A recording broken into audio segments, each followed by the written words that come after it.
part of Dianne Kohler Barnard, it becomes very interesting because she's on the alternate members list for the ad hoc committee that will also be looking into these very allegations that have been made by Mkhwanazi. She spoke to Newzroom Afrika on Thursday, refuting and denying these claims rather, and saying that there's simply not enough evidence. I have no idea why he's felt the need to make this statement. He's even suggested my involvement in a criminal syndicate and that I've leaked sensitive information. Now, I was on the JSCI, the Joint Standing Committee on Intelligence, last term, the full term, no issues. And then it was obviously dissolved at the end of the last parliament.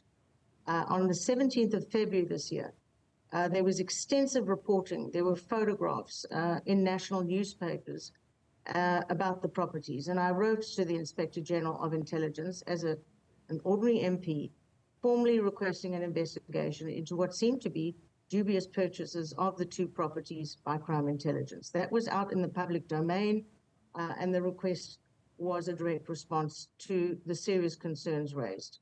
My inquiries to the Minister of Public Works, for example, confirmed that no approach had been made for the properties. There are many public works properties that are utilized, and that's basically a fundamental legal requirement for such acquisitions. Now, the various reports in the newspapers suggested the purchases were approved internally by high-ranking SAPS crime intelligence members, bypassing proper procedure, and that raised significant red flags.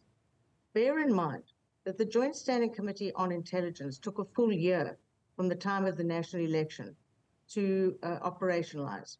So it was months before the committee was formally constituted that I wrote to the Inspector General of Intelligence, 2.5 months. Now, I served as a member during the last term, and I know once you are sworn into the committee, no member may share anything spoken of within that committee. When we were sworn into the committee, that then was the rule, and I had not been sworn into any committee. As such, obviously, I cannot today speak of the outcome of the investigation by the Inspector General of Intelligence because the report was presented to the committee. Now, for it to be suggested, as some headlines read today, that I was somehow part of a criminal syndicate is absurd. Let's talk now to the political home of Dianne Kohler Barnard. That's the Democratic Alliance spokesperson. Karabo Khakhau joins us now live from Cape Town. Good evening to you, Karabo. I just want to know, what did the DA think of those allegations made by Mkhwanazi? How closely are you watching proceedings? Dumela Zianda, Dumela to the people of South Africa. Thank you so much for having me. Look, the party's leadership has been briefed by Dianne Kohler Barnard, and her submissions to the party leadership are consistent with the submissions that she made to Newzroom yesterday. The bottom line is we would be having a different conversation here if Ndate Mkhwanazi's accusations of Kohler Barnard have to do with information that was presented to Dianne while she was serving in the JSCI, which in between elections, before she got sworn in again, she used that information. But that is not what happened. The revelations of the procurement of these properties happened in between elections, but the allegations were in the public domain, not stemming from the previous administration and whatsoever. And on the basis of them being in the public domain and the JSCI not being in operation at the time, it is the understanding of the Democratic Alliance and the party's leadership, as per Dianne's briefing, that she then wrote, obviously, to the respective head of the intelligence that she wrote to, being the Inspector General of the Intelligence, to request that there be an investigation into this matter. If the JSCI was in operation, she would have already taken an oath of office to say that she can't talk about these things anyway. Then she would have then gone to that secret body in-house to talk about this matter, as was the case when the investigation report was concluded and it was presented before that particular committee, which she then, even though she's the one who raised alarms formally within the legislative frameworks as a member of parliament, she never came back to talk to the public about what the findings are because she understood that she can't do so. So the leadership of the Democratic Alliance maintains that we are a party of the rule of law, that if any accusations of such nature are made, that it is important that evidence is presented to back this up. What Dianne has presented to the party we believe to be true. Will she be And presenting herself before the inquiry? Pardon? Say this again. Will she be presenting herself before the inquiry? You've discussed believing in the rule of law. I'm not sure if you can hear me, Karabo. But will she then be coming to, rebut the allegations made by Mkhwanazi before this very inquiry? Yes. So if indeed that is the requirement, she'll obviously then comply with the requirements of the law to refute those claims or not. This is something that we're well in conversation with the whippery of ourselves in Parliament and our leadership. So if there is a requirement at all in law for her to do such, she will do such. So, but the point I'm making here, Zianda, is Ndata Mkhwanazi bears the responsibility of proving this. And only if he can prove that this is true, then we will have a separate conversation.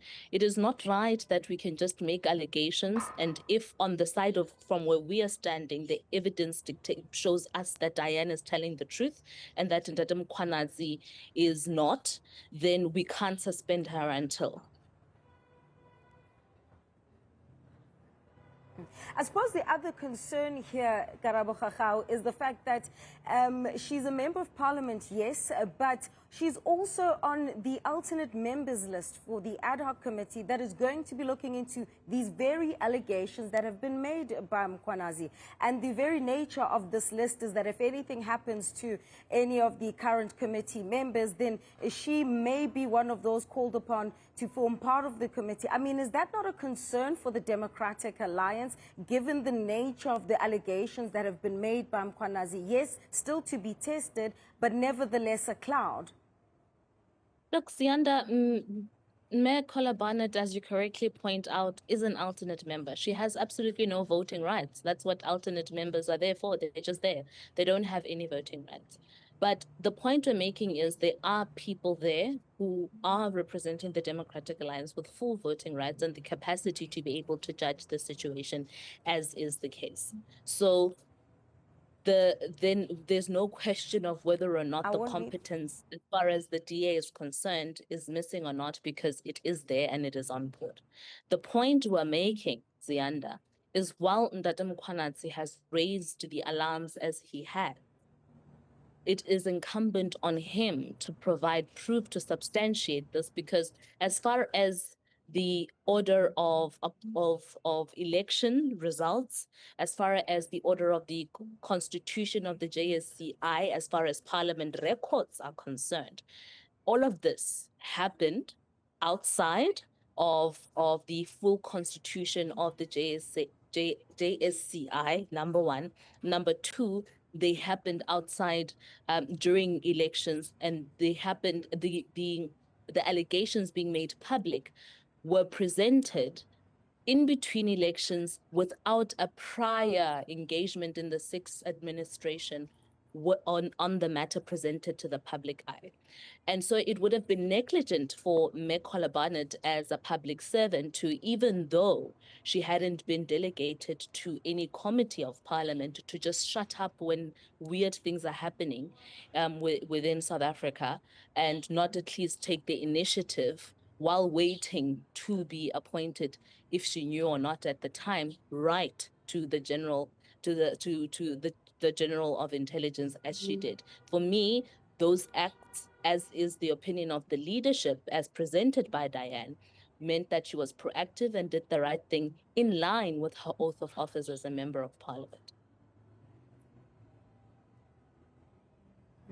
Karabo Khakhau, DA National Spokesperson.